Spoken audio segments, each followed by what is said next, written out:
Hello students, welcome to my YouTube channel OS education. आज आम तुम षष्ठ श्रेणी बहीर रेखा और कोण चैप्टर 2.5 और अभ्यास करवा। चलतु देखा कौन रही।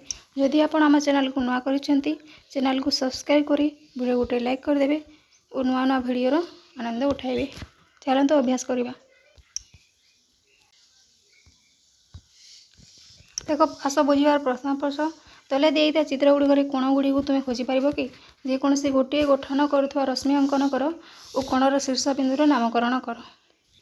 उत्तर लिखिद। हाँ, उपरोक्त साइकेल चित्र कोण गुड़िक है कोण एडीबी, कोण बीडीसी और कोण एडीसी। एठारे कोण बीएसी बा कोण सीएबी एक कोण गठन करुच्ची। यार रश्मि द्वय एबी और एसी।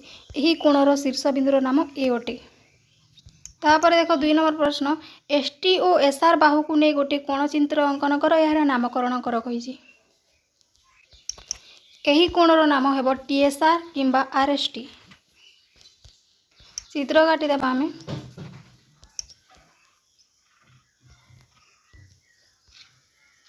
टीएसआर बा आरएसटी हम ये चित्र नामकरण। तापर 3 नंबर प्रश्न, एठारे एपीसी को कहीं आम पी भाव में लिखिपर ना, बुझाओ। चित्रटी देखनी तार उत्तर लिखिदेबा। जदि शीर्ष बिंदु ठारे एकाधिक कोण उत्पन्न होता है जेपरिक 3टी रश्मि गोटे बिंदु बाहरी था, एठारे 3टी रश्मि पीए पीबी पीसी शीर्ष बिंदु पी और 2टी कोणर उत्पन्न होती, तेरे केवल पी कहले यह निर्दिष्ट कोण को बुझाऊँ, तेणु स्पष्ट हुए नहीं, तेणु संपूर्ण नाम एपीसी लिखा जरूरी अटे। तापर देख 4 नंबर प्रश्न, तले दिए चित्र कोण गुड़िकर नामकरण कर। पीटीआर क्यूटीआर। चलो देखा कौन रही सबकिछ डिटेल्स रे। चित्र रे 3टी कोण रही से गुड़िक है पीटी क्यू क्यूटीआर और बड़ कोणटी है पीटीआर। तापर देखा 5 नंबर, तुम गोटे सरल रेखार ना जेकोसी 3टी बिंदु को खातार चित्र अंकन कर। से नाम एबीसी दियो। जेकोसी 2टी बिंदु संयोग कर संभाव्य सरल रेखा अंकन कर। केतोटी सरल रेखा अंकन कर से गुड़िकर नामकरण कर। एबीसी व्यवहार कर केतोटी कोण नामकरण कर। चित्र 2.9 दिया परी प्रत्येक कोण को वक्र रेखा दे चिन्ह कही। देख एपरी चित्र काटिदेव। यही चित्रटी काटिदेव। एथारे ए बी सी बोली नाम देदेव। उत्तर कौन लिखा देखी पकाओ। उत्तर लिखिदेव। मोट 3टी सरल रेखा अंकन कर से गुड़िक है ए बी बी सी सी ए रश्मि। मोट 3टी कोण नामकरण कर से गुड़िक है ए बी सी कोण ए बी सी कोण सी ए बी। तापर देख 6 नंबर प्रश्न, एवं तुम्हें गोटे कागज पृष्ठ जेकोसी 4टी बिंदु को एपरी चिन्हित कर जेपरिक से मध्य कौन 3टी बिंदु गोटे सरल रेखा नथिबे। बिंदु गुड़िकर एबीसीडी भाव में नामित कर। जेकोसी 2टी बिंदु मध्य समस्त संभाव्य सरल रेखा अंकन कर।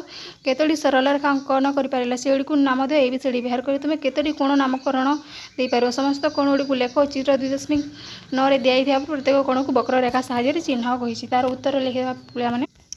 मोट 6टी सरल रेखा अंकन कर से गुड़िक है A B B C C D D A S C और बीडी। एथि मोट 12टी कोणर नामकरण कर। मोट कोण गुड़िकर नाम कोण डीएबी कोण एबीसी कोण बीसीडी कोण सीडीए और कर्ण टाणिबा फल अन्य कोण गुड़िक है कोण डीएसी कोण सीएबी कोण एडीबी कोण सीडीबी कोण एबीडी कोण डीबीसी कोण एसीबी और कोण एसीडी। तो ये तुम 2.5 प्रश्न उत्तर। नेक्स्ट पार्ट रे आम 2.6 सहित 2.7 8 करदेबा। जदि वीडियोटी भल लगा वीडियो गोटे लाइक कर चैनल को सब्सक्राइब कर रखि था, कारण गणितर सब वीडियो बैक टू बैक आसवाक जाऊँगी। यही सप्ताह मध्य जदि वीडियोटी भल लगे वीडियो लाइक कर चैनल को सब्सक्राइब करने को जमार भूलुनि। ता सहित तुम्हें आम टेलीग्राम चैनल को जॉइन कर जाओ। मु क्यूआर कोड स्कैन कर तुम्हें जॉइन कर। ता सहित तुम्हें लिंक दे कमेंट से तुम्हें जॉइन कर। Thank you for watching.